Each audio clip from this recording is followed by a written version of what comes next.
Unsaon man jud pag manifest? Nindot na. Actually, ang manifestation coherent.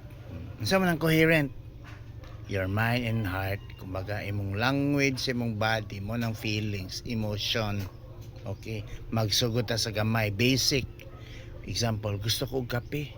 Syempre, kung gusto ko og kape, ibig sabihin na pagsulti pa lang nimo na may imagine na nimo nga gusto nimo kape. Sabayan dyan nimo na siya action para mag-materialize. So mo na may tabo na mag-manifest jud para sa ani manifest siya. So ana lang siya ka basic. Dili na siya dali. Okay. Magsugod jud ta sa gamay.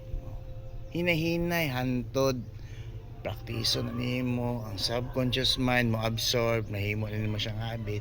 That's why maabot sa panahon wala mo napansin may tabo na siya, nagmanifest na siya. Okay, iman